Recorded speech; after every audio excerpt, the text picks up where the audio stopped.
अस्सलामु अलैकुम वरहमतुल्लाहि वबरकातुहू। आज हम सूरह बकरा का 23वां रुकू, उसका तर्जुमा और उसकी तशरीह पढ़ेंगे। तो आइए अपने सबक का आगाज़ करते हैं। नामदू व नुसल्ली अला रसूलिहिल करीम, अम्मा बाद औज़ु बिल्लाहि मिनश शैतानिर रजीम, बिस्मिल्लाहिर रहमानिर रहीम।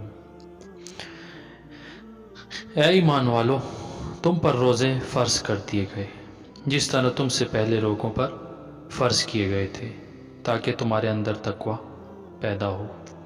गिनती के चंद दिन रोज़े रखने हैं।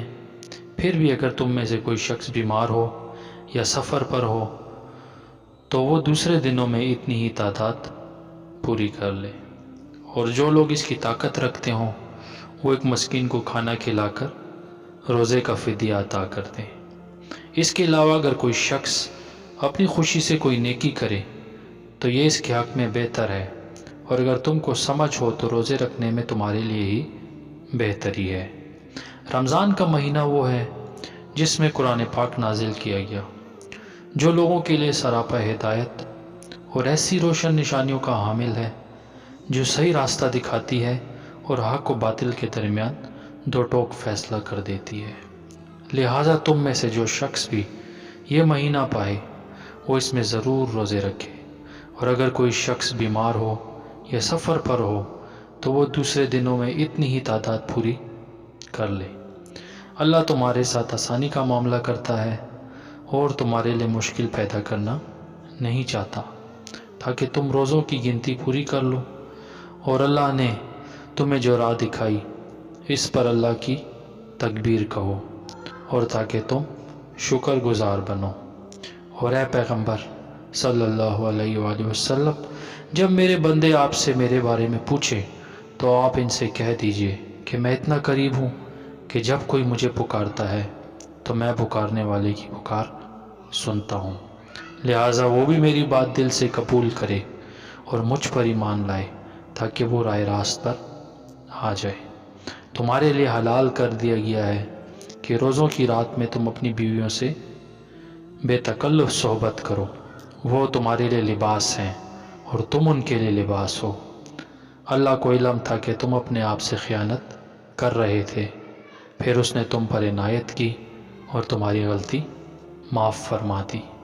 चुनांचे अब तुम उनसे सोहबत कर लिया करो, और जो कुछ अल्लाह ने तुम्हारे लिए लिख रखा है इसे तलब करो, और उस वक्त तक खाओ पियो जब तक सुबह की सफ़ेद धारी सियाह धारी से मुमताज़ होकर तुम पर वाज़े ना हो जाए। इसके बाद रात आने तक रोज़े पूरे करो, और मतलब अपनी बीवियों से इस हालत में मुबाशरत ना करो जब तुम मस्जिदों में इत्तिकाफ़ में बैठे हो, या अल्लाह की मुकर्रर की हुई हदूद हैं ये सब। लिहाजा इनकी खिलाफ वर्जी के करीब भी मत जाना। इस तरह अल्लाह ताला अपनी निशानियाँ लोगों के सामने खोल खोल कर बयान करता है, ताकि वो तकवा इख्तियार करें और आपस में एक दूसरे का माल नाहक तरीके से ना खाओ, और ना उनका मुकदमा हाकिमों के पास इस गर्ज से ले जाओ कि लोगों के माल का कोई हिस्सा जानते बूझते हड़प करने का गुनाह करो। लोग आपसे नए महीनों के चांद के बारे में पूछते हैं, आप इन्हें बता दीजिए कि ये लोगों के मुख्तलिफ मामलात के और हज के औकात मुतय्यन करने के लिए हैं। शुक्र अल्हम्दुलिल्लाह, हमने सूरह बकरा के 23वें रुकू का तर्जुमा पढ़ा और अब हम इसकी तशरीह पढ़ेंगे। शुरू में जब रोज़े फ़र्ज़ किए गए तो ये आसानी भी कर दी गई थी कि अगर कोई शख्स रोज़े रखने की बजाय फ़िदिया अदा करे तो वो भी जायज़ है। बाद में आयत नंबर 175 नाजिल हुई जो आगे आ रही है। इस आयत ने इस सहूलत को वापस ले लिया और ये हतमी हुक्म दे दिया गया कि जो शख्स भी रमज़ान का महीना पाए वो रोज़े ज़रूर रखे। ताहम फ़िदिये की सहूलत उन लोगों के लिए अभी भी बाकी रह गई है जो नहायत बूढ़े हों और इनमें रोज़े रखने की बिल्कुल ताकत ना हो, और आइंदा ऐसी ताकत पैदा होने की उम्मीद भी ना हो।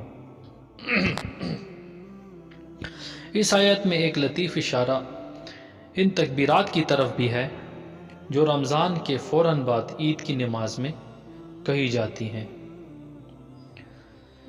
رمضان کے ذکر کے عین درمیان اس آیت کو لانے کی وجہ شاید یہ ہو کہ پیچھے رمضان کی گنتی پورے کرنے کا جو ذکر آیا تھا اس سے کسی کو خیال ہو سکتا تھا کہ رمضان گزرنے کے بعد شاید اللہ تعالیٰ سے وہ قرب باقی نہ رہے جو اس مبارک مہینے میں حاصل ہوا تھا۔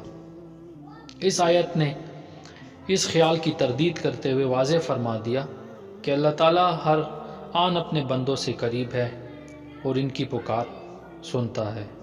شروع میں حکم یہ تھا کہ اگر کوئی شخص روزہ افطار کرنے کے بعد ذرا سی دیر بھی سو جائے تو اس کے لیے نہ کھانا اور نہ جمع کرنا جائز تھا۔ بعض حضرات سے اس حکم کی خلاف ورزی سرزد ہوئی اور انہوں نے رات کے وقت اپنی بیویوں سے جمع کر لیا۔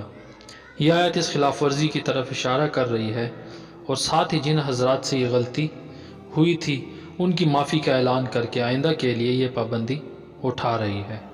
اس کا مطلب اکثر مفسرین نے یہ بتایا ہے کہ بیوی سے جمع کرنے میں وہ اولاد حاصل کرنے کی نیت رکھنی چاہیے جو اللہ نے تقدیر میں لکھ رکھی ہے، اور بعض حضرات نے یہ مطلب بھی بیان کیا ہے کہ جمع کے دوران وہی لذت طلب کرنی چاہیے جو اللہ تعالیٰ نے جائز قرار دی۔